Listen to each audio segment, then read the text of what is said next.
जैसा कि कुछ टेक्निकल प्रॉब्लम से पिछले वीडियो में मैंने इसी प्रश्नों को तक पहुंचा था,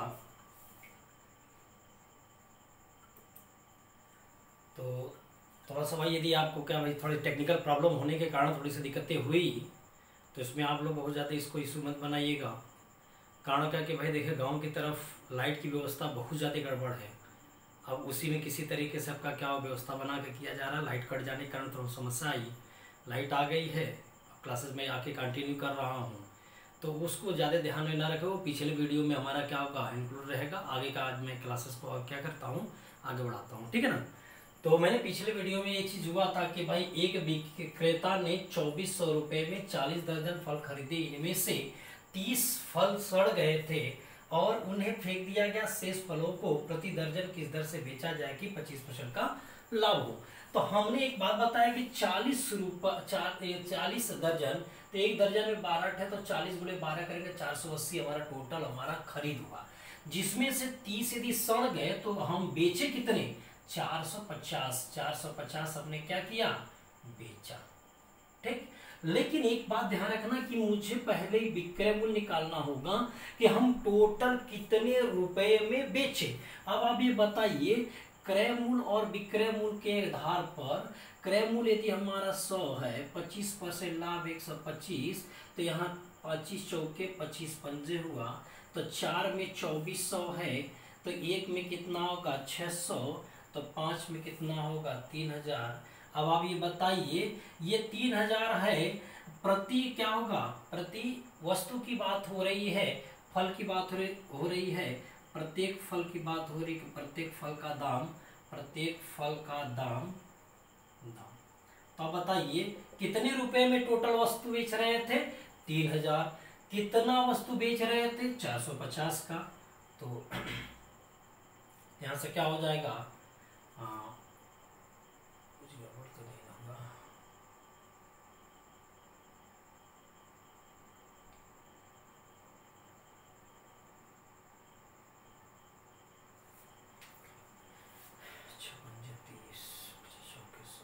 कुछ कैलकुलेशन में गड़बड़ लग रहा है इधर, ठीक है, चलिए कोई बात नहीं।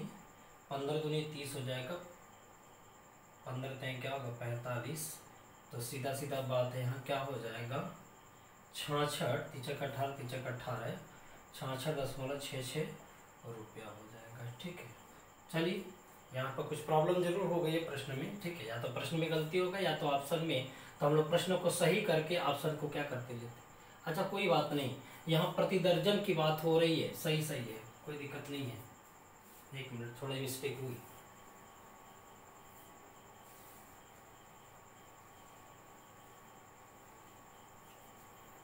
इस दर्जन तो नहीं ना सड़ गए, 10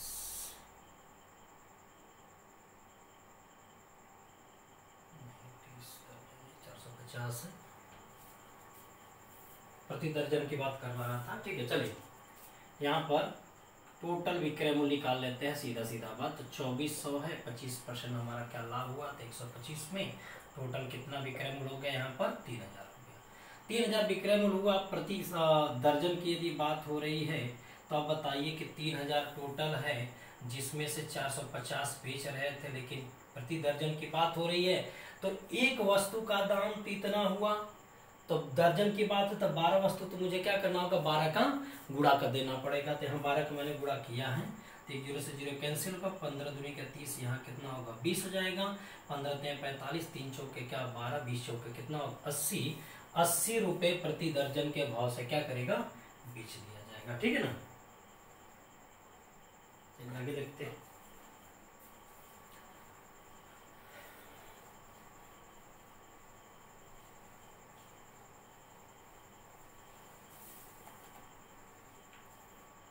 नेक्स्ट क्वेश्चन, अगला क्वेश्चन में कह रहा था किसी दुकानदार ने 20 रुपये प्रति दर्जन की दर से 510 अंडे खरीदे और 30 अंडे रास्ते में टूट गया और उसे शेष अंडे किस दर पर बेचने चाहिए ताकि 20% का लाभ हो। सेम उसी तरीके से क्या होगा प्रश्न है, और ऑप्शन में आपका सभी दर्जन में चल रहा है, तो यहाँ 20 रुपये प्रति दर्जन की बात हो रही है। अब ये बताइए 20 रुपये प्रति दर्जन, और ध्यान दीजिए 20 रुपये प्रति दर्जन के बात हो रही है, तो अब उसको क्या करना है, 20 रुपये प्रति दर्जन के हिसाब से बेचना, खरीदे थे और आप कितना दर्जन खरीदे ये क्लियर नहीं है, कितना रुपया खर्चा हुआ ये भी क्लियर नहीं है। तो आप क्या करिएगा, पहले 510 अंडे खरीदा था, प्रति दर्जन के हिसाब से 12, एक दर्जन का दाम कितना था 20, तो टोटल कितना हो गया आपका 510 गुणे 20/12 क्या क्रैमुल हो जाएगा। एक दर्जन का दाम कितना 20 रुपये और आपके 510 अंडे खरीदे गए तो कितना दर्जन, तो 12 का भाग दे करके दर्जन निकाल लिए। अब बेचने वाली बात कर रहा है तो विक्रय मूल्य कितना 510 बटे क्या होगा 12 गुणे 20 और गुणे कितना होगा, ये तो क्रय मूल्य हुआ, कैलकुलेशन मैंने एक साथ नहीं किया, धीरे धीरे कर दूंगा। तो यहाँ कितना होगा टोटल क्रय मूल्य का कितना परसेंट 120%। कैलकुलेशन समझ में आया, फिर से देखते हैं क्रय मूल्य हमारा कितना होगा 510 अंडे जिसमें से 30 अंडे टूट गए हैं, ठीक। कैलकुलेशन लेंदी होगा, आज इसको पूरा कर ही लेते हैं। तो यहाँ से क्या करिए काट दीजिए, तो छक्के क्या होगा 12 हो जाएगा। कास्ट प्राइस कितना हो जाएगा 510 में टोटल एक दर्जन की बात है, टोटल यहाँ 6 का भाग दे दिए तो 6×6 हो जाएगा, बाकी कितना बच जाएगा 3, अच्छा पंजे कितना होगा 30 हो जाएगा।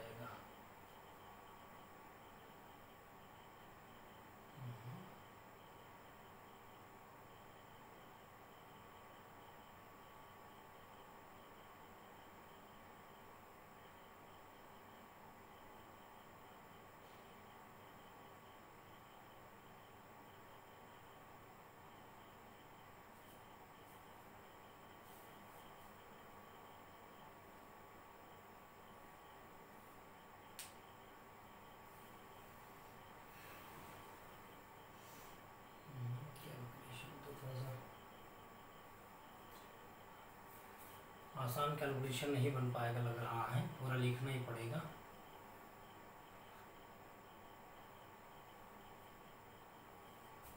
दस में कितना हो जाएगा पूरा लिखना पड़ेगा, ठीक है ना। आइए थोड़ा सा गलती यहाँ कैलकुलेशन सही है, आइए देखते हैं फिर से, छोड़िए।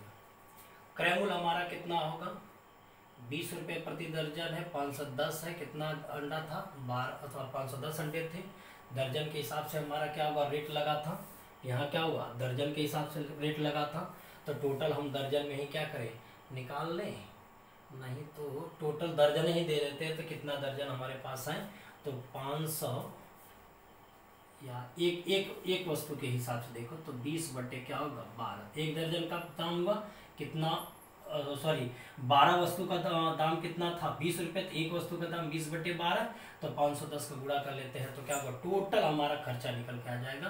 तो यहाँ से क्या हो जाएगा 4 पंजे क्या होगा 20, 4 ते क्या होगा 12 हो जाएगा, 17 ते 51 हो जाएगा, 17 पंजे 85, कास्ट प्राइस कितना होगा 850 रुपये, ठीक है। सेलिंग प्राइस कितनी हो जाएगी 850 का 20% लाभ होगा तो 120% हो गया, क्लियर है।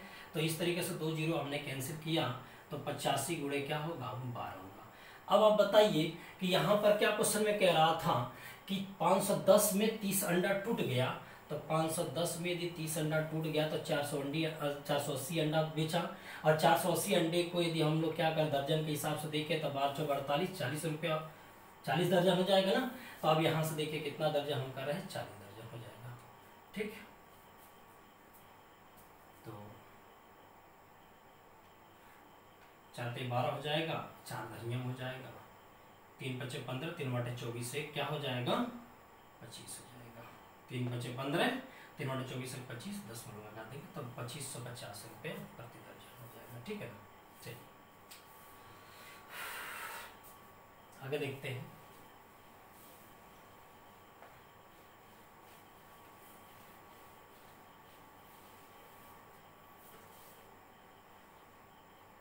अगला प्रश्न है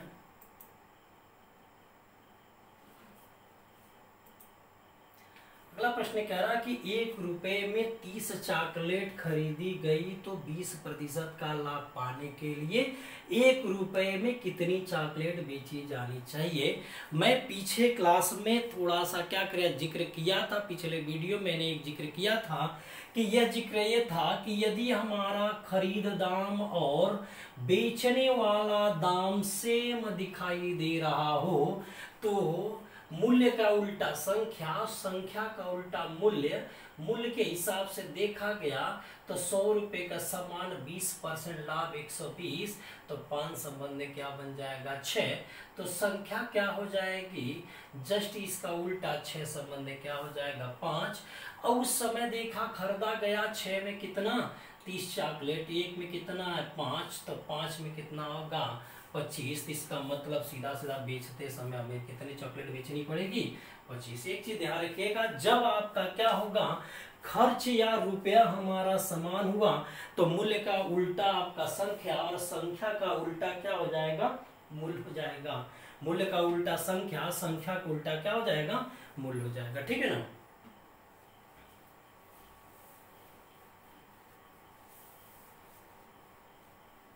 आगे देखते हैं। अगला प्रश्न कह रहा है कि एक वस्तु का मूल्य 380 रुपए है, लागत का 20%, मतलब जो लागत हमारा था उसका 20% हमारा क्या है लाभ अथवा लाभ हुआ है, जबकि पैकिंग व्यय बिक्री का 5% है, तो कुल बिक्री मूल्य ज्ञात कीजिए। आइए भाई देखते हैं कि बिक्री मूल्य का 5% पैकिंग पे चला गया, तो अब ये देखिए 380 रुपया आपका मिलूंगा, इसका 20% मुझे क्या करना लाभ लेना है। तो एक चीज दिमाग पर रख ले, पहले तो ये तो पता कर लो भाई कि कितना पैसा आपका क्या होगा पॉकेट से निकल गया। आपके पॉकेट से 380 रुपए खरीदने में और बेचने में विक्रय मूल्य का 5% जाएगा पैकिंग पे। पैकिंग पर कितना विक्रय का 5%, टोटल हमारा खर्चा यही है। अब ये टोटल खर्चा आपका क्या कहलाएगा, उसका लागत का 20% लाभ यानी कि 120% लाभ होगा, तो किसके बराबर होगा वो हमारे विक्रय मूल्य कौन है एसपी हो गया। क्लियर है। तो 20 छक्का 120, 20 पंजे क्या होगा 100। अब हम लोग क्या कर लेते हैं, इधर से लेके चलते हैं या उधर भेज देते 6 को अंदर लेके चले आते हैं, तो यहाँ कितना होगा 0, यहाँ क्या 6 48, 6 त्रिक 18, 4 क्या होगा 22, प्लस यहाँ 6 पंजे कितना होगा 30, एसपी का 30/100 बराबर कितना हो जाएगा यहाँ पर 5 एसपी हो जाएगा, 0 कट जाएगा। और छांतर कर लो आप, तो 2280 में 5 एसपी माइनस 0.3 एसपी घटा देते हैं, तो 2280 बराबर इसमें से घटा देंगे 4.7 एसपी, तो इससे काटेंगे तो कितनी बार में कट जाएगा 4 चौके 16, 4 सत्ते 28, 47 करीब करीब दशमलव में है, तो एसपी वाला थोड़ी कैलकुलेशन हो गई 2280 बटे 47 गुणे 10 कर लीजिए, तो करीब करीब आपका क्या होगा 47, 4 5 से कम 5, 7 बटे 56 भी नहीं मिलेगा। देखिएगा इसे ऐसे थोड़ा सा कैलकुलेशन आप करिएगा बटे 47। ठीक है। अब देखिए यहाँ पर जैसे मान ये आता तो इसका मतलब साफ साफ है 47 में 47 गुणा करना तो ये आता, लेकिन ऐसा कुछ नहीं है क्योंकि यहाँ 7 है तो 7 सत्ते 49 आता, इकाई की वैल्यू 9, 8 है तो 8 सत्ते 56, इकाई की वैल्यू क्या 6, यहाँ क्या होगा 1 है, 1 सत्ते 7, इकाई की वैल्यू 7, लेकिन इसका मतलब मेरे पास तीनों ऑप्शन कैंसिल, तो चौथा उत्तर हमारा क्या हो जाएगा, तो 486 रुपये कितना होगा 50 पैसे हो जाएगा। ठीक है ना। थोड़ी इसमें कैलकुलेशन हो गई है, कारण क्या कि प्रश्न ही ऐसा दे दिया था कि पैकिंग पर जो व्यय हुआ है वो बिक्री का कितना है 5% है। ठीक है ना।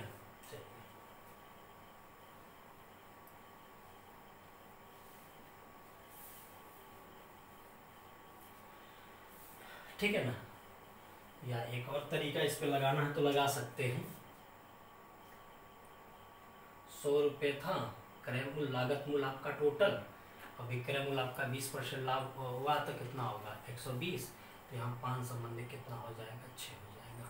ठीक, तो कैलकुलेशन यहाँ भी वही हाल होगा, 12 पंज 60 तो साथ आसान हो जाएगा विक्रय मूल्य का। इसको 100 ले लेते हैं, 100 रुपये हमारे यहाँ है तो 120 रुपये। ठीक, अब अभी बताइएगा कि यदि पैकिंग पर व्यय 5% है बिक्री का, तो बिक्री का 5% करें तो इसका 120 का यदि 5% हम निकालते हैं, 12 पंजे क्या हो जाएगा 60 हो जाएगा, यानी 600 बटे क्या 100 कर लेते, तो यहाँ से काटोगे तो 6 रुपये हमारा क्या हो गया, ये 6 रुपये क्या निकल के आएगा कि जो 6 रुपया हमारा एक्स्ट्रा खर्च हो गई थी, तो 6 रुपये यदि मैं एक्स्ट्रा खर्च हो गया तो निकाल लेता हूँ, तो कितना बच जाएगा मेरे पास 94 बचेगा, और यहाँ क्या होगा 120 हुआ। तो सीधा सीधा बात, ये जो 94 वाली वैल्यू वो कितने के बराबर दिखाई दे रहा 380 के, तो 1 पर कितना होगा 380 बटे क्या होगा 94, तो 120 पर कितना होगा 120 गुणे क्या 380 बटे क्या होगा 94।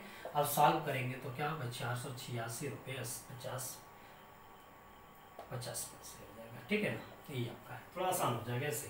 ठीक है ना, आगे देखते हैं।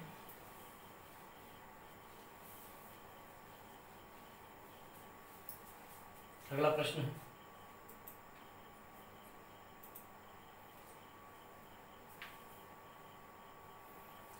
अगला प्रश्न में कह रहा था कि एक दुकानदार द्वारा एक वस्तु 270 रुपये बेचे जाने पर उसे 35% का लाभ होता है, तो वस्तु का लागत मूल्य क्या हो, देखिए क्रय मूल्य और लागत मूल्य की ही बात हो रही है। क्रय मूल्य यदि आपके पास 100 है, 35% का लाभ होगा तो 135 रुपये आपका क्या होगा विक्रय मूल्य। यदि 5 से काटे तो यहाँ 20 पंजे 100 5 हो जाएगा, यहाँ 5 से काटते हैं 5 5 7 35 27 होगा। इस 27 वाले में देखा दे रहा 270, तो एक में कितना होगा 10, तो खरीद दाम 20 में कितना होगा 20 गुणे 10, इस तरीके से लिखेंगे कितना होगा 200 होगा। मैं बार बार कह रहा हूँ कि आप रेशियो से बनाए, देखिए आसान होगा। इसके जस्ट पीछे वाले प्रश्नों को भी रेशियो से बनाए, दम आसान होगा, और उसको यदि हम डिटेल लेके चल रहे तो बहुत ज़्यादा लेंदी हुआ था, कैलकुलेशन आपका थोड़ा सा टफ हो गया था। ठीक है ना, तो अब यहाँ पर देखा जाएगा तो यहाँ पर हमारा यही है कि रेशियो बना के क्वेश्चन को लगाइए, और नहीं तो आप डायरेक्ट बनाना है तो क्रय मूल्य बराबर क्या होगा विक्रय मूल्य गुणे क्या होगा 100 बटे 100 प्लस क्या होगा प्रॉफिट हो जाएगा। तो इस तरीके से एसपी कितनी ये थी 270 थी, अब गुणे क्या होगा 100, यहाँ क्या होगा 100 प्लस 35 कर लेंगे, तो यहाँ से 270 गुणे क्या होगा 100 बटे 135, अब सॉल्व करके निकालते तो आपका वैल्यू कितना हो जाता है, ये 200 हो जाता है। ठीक है ना,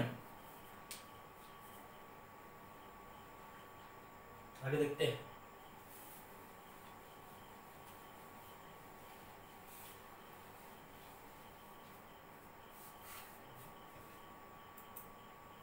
अगला प्रश्न कह रहा है कि 1000 रुपए के क्रय मूल्य वाली एक वस्तु को 5% हानि पर बेचा जाता है, और प्राप्त धन से खरीदी गई एक अन्य वस्तु को पुनः 5% लाभ पर बेचा जाता है, तो इसमें कितने प्रतिशत का लाभ अथवा कितना हानि या लाभ हुआ, और यहाँ पर सभी क्या कर रहे हैं रुपए में, परसेंटेज में भी दिया है रुपए में भी दिया है।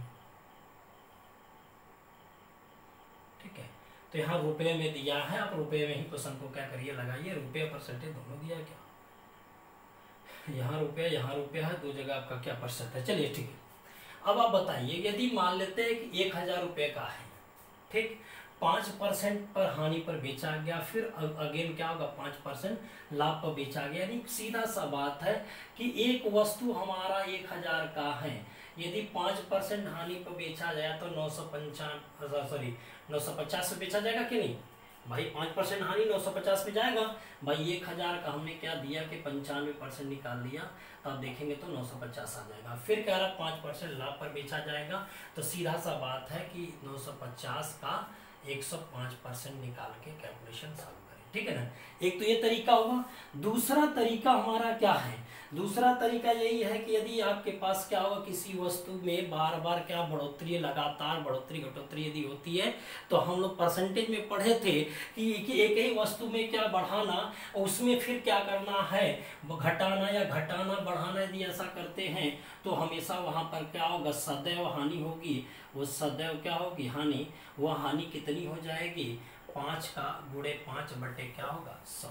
इस तरीके से 0.25, इस तरीके से क्या हो जाएगा कि 0.25% का हमारा क्या हो जाएगा, घाटा होगा। यानी 1000 था, उसका 0.25% आप निकाल लेते हैं तो 2 जीरो ऐसे कटेंगे तो कितना होगा, ये 2 रुपये 50 पैसे हो जाएगा। 2 रुपये 50 पैसे का क्या होगा, घाटा हो जाएगा। आया बस में भाई, लगातार हम लोग देखे कि एक ही पैसे को बढ़ाना, घटाया, यानी 1000 को पहले घटाया, फिर 1000 को घटाने के बाद जो मिला फिर उसको फिर दोबारा क्या करा, बढ़ाया। तो ऐसे सिचुएशन में हम लोग कह देंगे लगातार यदि बढ़ोतरी घटोतरी तो वो हानि क्या होगा, x²/100। तो 5 गुणे 5 बटे 100 साल करे 0.25 हो गया। यदि 0.25 होगा तो 1000 का 0.25 निकालेंगे तो 2.5 रुपीज क्या होगा, आपका हानि होगी। एक चीज ध्यान रखिएगा, कोई ये जरूरी नहीं है कि आपका क्या होगा भाई, यहाँ पर अलग अलग यदि मान लो एक जगह लाभ और एक जगह हानि होता और अलग अलग रेट रहता तो आप क्या x + y + xy/100 वाला सिस्टम लगा कर क्वेश्चन को क्या करते,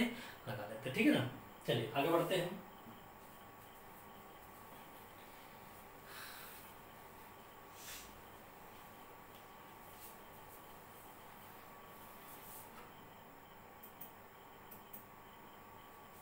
अगला प्रश्न कह रहा है कि एक विक्रेता ने 63,000 रुपए में 6 सिलाई मशीन बेची और उसे 5% का लाभ हुआ। यदि वो 15% लाभ अर्जित करना चाहता है तो उसे 8 मशीनें कितने में बेचनी चाहिए। मतलब साफ साफ है, खरीदा एक बार बेचा है 5% लाभ पर और दूसरी की बार बेचा है 15% लाभ पर। यहां से प्रश्न में आपको कंफर्म हुआ कि वस्तु को दो तरीके से बेचा गया। एक तो 5% पर बेचा गया, दूसरे को 15% पर बेचा गया। मतलब पहला विक्रय मूल्य हमारे पास और दूसरा विक्रय मूल्य, पहला विक्रय मूल्य 5% लाभ हुआ तो 105 हुआ। दूसरा विक्रय मूल्य हमारा 15% लाभ हुआ तो 115। यदि हम छोटा करना चाहें, छोटा कर ले, 5 से काटे तो 21 और यहाँ 5 से काटे तो 5 दूनी 10, कितना हो जाएगा, 5 3 15 हो जाएगा। इतनी बात हमें, यानी कि हम 21 हिस्से में पहले को बेचे, 23 हिस्से में दूसरे को बेचे। 21 में हमारा 6300 है, 21 में 6300 है तो एक में कितना हो जाएगा, 700 हो जाएगा। 21 में 6300 है तो एक में कितना हो जाएगा, 300 हो जाएगा। तो 23 में कितना होगा, 23 गुणे क्या होगा, 300 हो गया। क्लियर है। 23 गुणे क्या हो जाएगा, 300 हो गया। तो 23 तरीक का कितना होगा, 69,000। सॉरी कहाँ से बोला गया, सब 3,000 हो जाएगा, सभी 3,000 ठीक था, 69,000 हो गया। लेकिन 69,000 की यदि मैं बात कर रहा हूं तो उस समय देखिए 6 सिलाई मशीन था और आज तो 8 सिलाई मशीन है। तो ये जो हम लोग जिक्र किए तो 6 सिलाई मशीन का था, तो 6 सिलाई मशीन में इतना, तो एक सिलाई मशीन में 69,000 बटे 6 तो 8 सिलाई मशीन में 8 का इधर, तो यहाँ से इसको काटे, यहाँ से काट देते हैं तो आपका कितना हो जाएगा, 6 कम 6 15 6 का 90 हो जाएगा। ठीक है ना। अब 15 यहाँ कितना होगा 0, 15 बटे 5 बटे 40, 5 के 5 4 12 हो जाएगा, 5 8 कम 8 और 1 9, 92,024।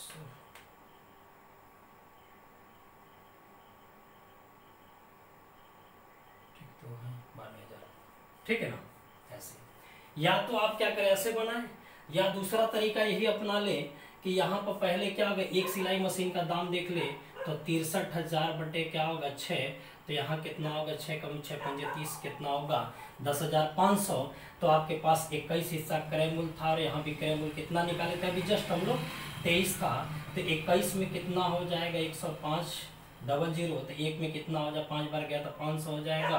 तो 23 में कितना, 23 गुणे कितना होगा 500 हो जाएगा, 23 गुणे कितना हो जाएगा 500। कितनी की बात कर रहा था, 8 की, तो आप यहाँ पर 8 का गुणा कर लेते तो सॉल्व करने पर कितना हो जाएगा, 92,000 हो जाएगा। ठीक है ना। चलिए,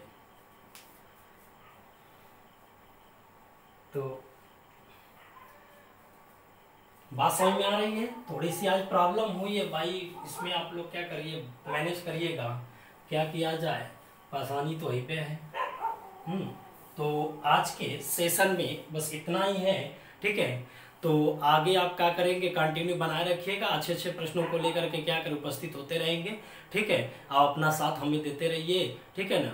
तो ओके, आज के सेशन के लिए इतना ही बस, धन्यवाद।